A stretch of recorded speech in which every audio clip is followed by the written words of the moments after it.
Hello, listeners. Today is Wednesday, January 10th. Welcome to Behind the Numbers, Reimagining Retail, an eMarketer podcast. This is the show where we talk about how retail collides with every part of our lives. I'm your host, Sara Lebow. Today's episode topic is how the holidays went.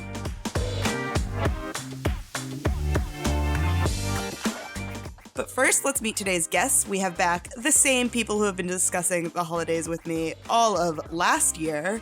Joining us is Senior Director of Briefings, Jeremy Goldman. Hey, Jeremy. Great to be with you.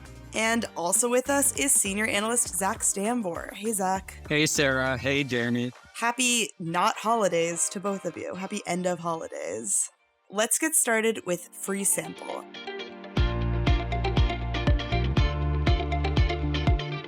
Our Did You Know segment, where I share a fun fact, tidbit, or question. Today, I've got a stat for you. $743 billion. That's how much U.S. retail returns amounted to in 2023, according to the National Retail Federation and Appriss Retail. As a percentage of sales, that number, the total return rate for 2023 was 14.5%. So 14.5% of sales in 2023 were returned, according to the NRF. That's wild to me. I don't think I made a single return this year. Are you guys big returners? No, not at all. I absolutely am. And I think that, part of it is I can just say, well, I cover this stuff. So it's a good excuse for me to be part of the economy. So I get to buy more things and wardrobe at home. And, a lot of other people do the same based off of the data.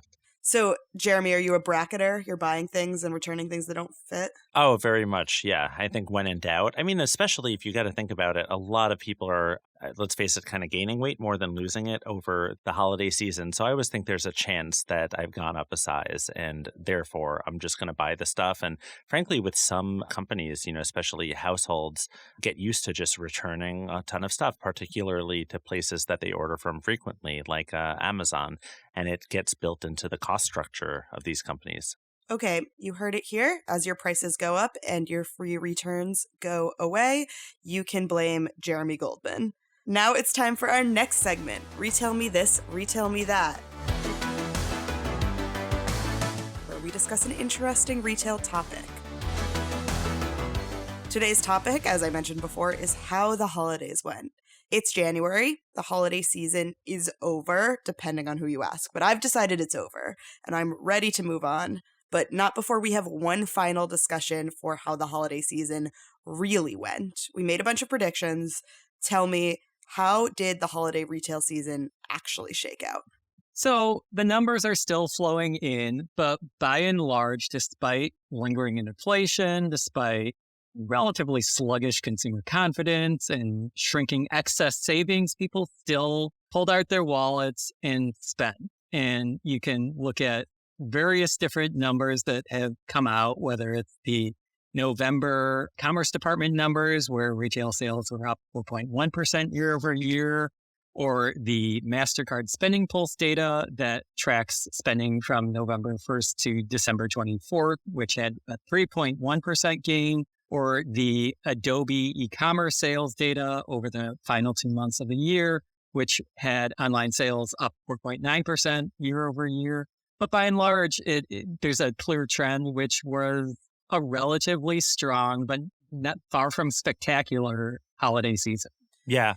Just to add to that, I think the Adobe numbers, which came out recently, were really interesting because you get to pull a number of different insights from that. And, whether or not we should start tracking the holiday season at November 1st, can certainly be up for debate given how many sales happened in October. But I think one of the things that definitely struck me is the rise in BNPL payment platforms.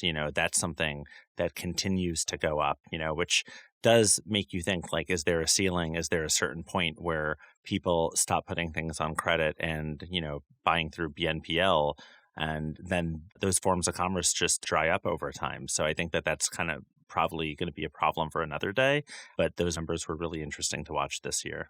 Yeah, I mean, we had mild growth this holiday season, but mild growth when there's always growth makes it a record-breaking holiday season in terms of spend, with that Adobe number being $222 billion being spent online between November 1st and December 31st. So where is the growth coming from? It's actually really interesting in terms of the categories that were strong, because a lot of them were categories that haven't been strong for most of the year. Electronics and appliance sales were strong. Apparel sales were strong. Furniture sales were strong. And a lot of that was due to people finding good deals. Those were some of the most heavily discounted categories. And so people saw those discounts and decided to spend. Yeah, I think that that was definitely a huge part of the story. I think it's also interesting. Like, I know I've talked a lot, with you in the past about the spreading out of the whole entire season. But I thought one other thing that I thought was really interesting is, besides that more people are transacting via smartphones, but that consumers spent the most via mobile on Christmas Day, driving 63% of online sales that day.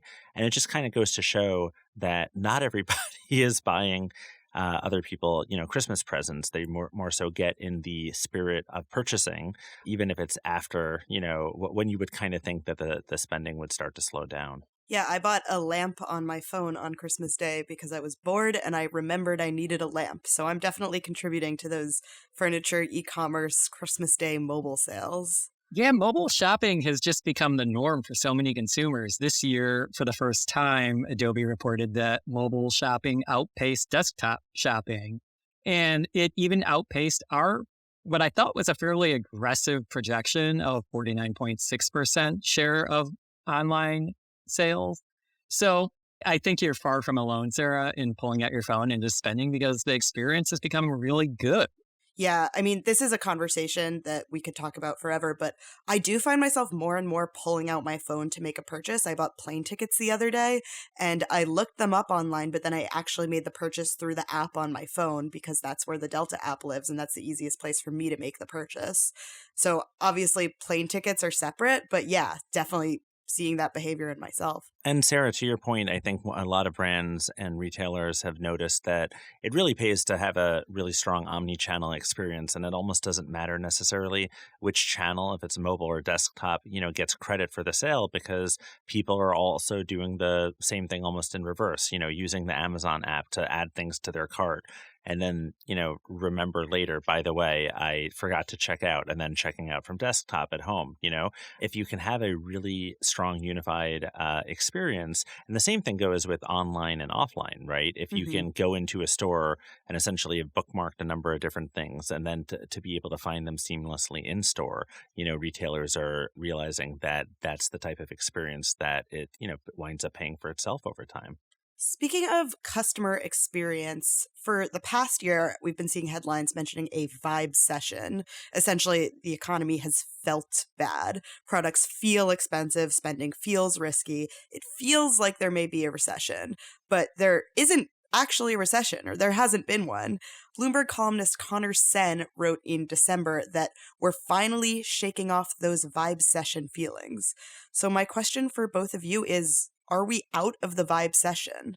It's a really good question. And it's hard to say because there has been such a strong disconnect between consumer behavior and consumer sentiment, or what people are saying, how they feel.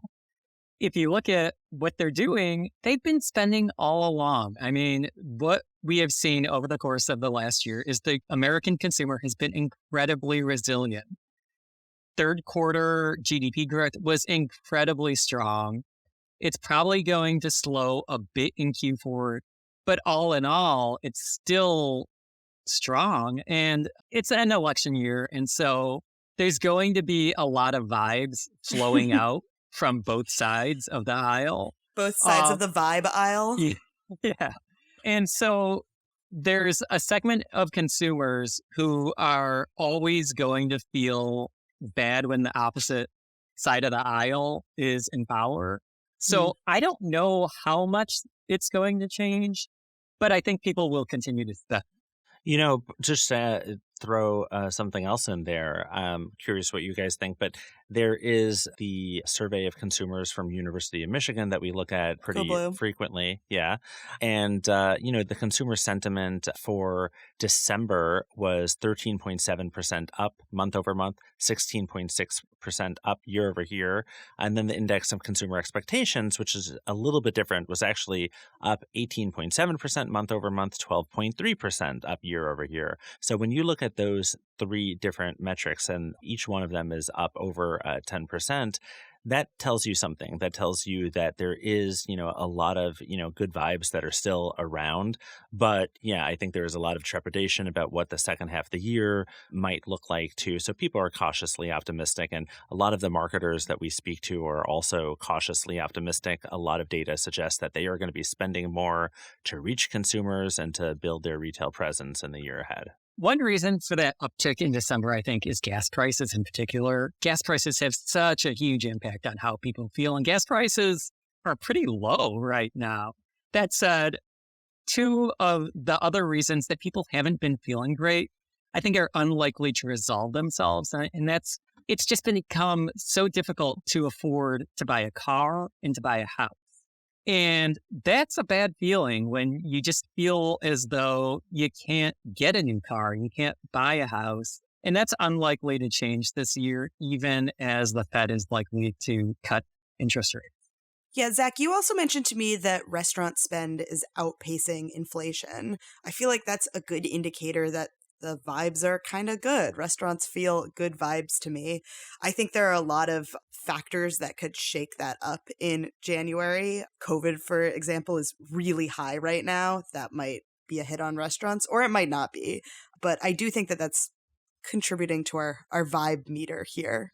Yeah, I'm so glad you mentioned that because restaurant spending was really strong, which is just another one of these indicators that the way in which people behave and what they say don't necessarily align. And it goes very much in line with what we've seen over the past year in terms of people looking to experiences, to spend time with people, to indulge in things like dining out that are just kind of fun. Yeah. I think that's a good note to end this first half on. I want to look forward to the rest of the year. Yeah, so let's do it. It's time for our segment, Red Hot Retail.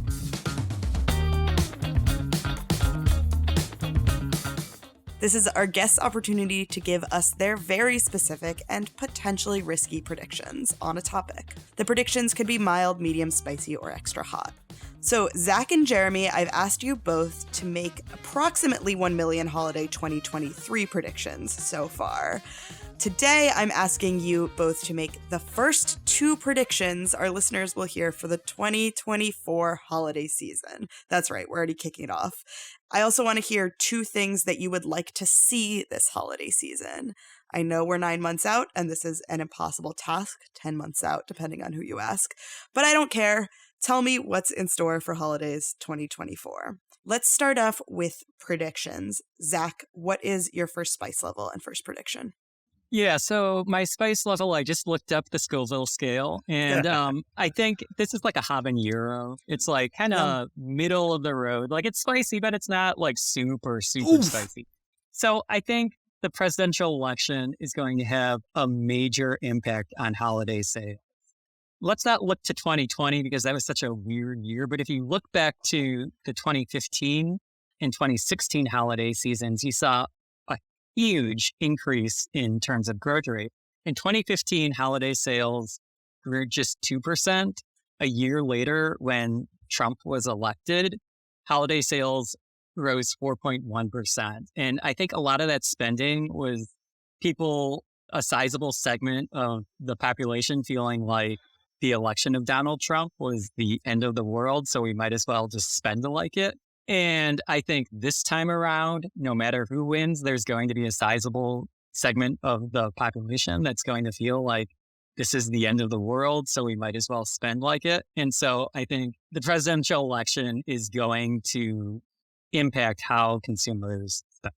Yeah, I definitely agree with this. I mentioned to both of you that something that I sort of feel in my vibe meter for this year is this trend of like gluttonous grandiosity, where things are starting to feel a little bit better, but at the same time, there's sort of a sensation that the world is ending. I'm not saying it's ending, but like there's this like feeling.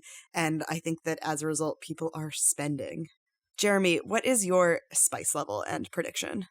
I don't think this is so spicy, so I'll say it's like more like a Serrano, like a background substance. I think that you're going to see a lot more partnerships in order to drive consumer interest in both online and offline channels, during the holiday season. Part of that is just because it becomes so expensive to reach consumers. And this is one way to essentially, earn some media coverage. It's a way of getting your brand in front of like-minded brands. Like we saw partnerships like Anthropology and Pinterest, Saks and Dior. And there are a lot of other unconventional ones that we saw this past holiday season. And I'm expecting that you're definitely going to see more of it, just simply for that reason, that it is a great way to reach people in a low cost, low stakes kind of way. Yeah, partnerships was one of our overall trends for 2024. And in that, we mentioned really big ones like Amazon and Meta, for example. But I think you're spot on about these like unexpected or more niche partnerships. I mean, you see buzz around companies creating new unusual products, new unusual experiences through partnerships between two companies that you didn't expect to see working together.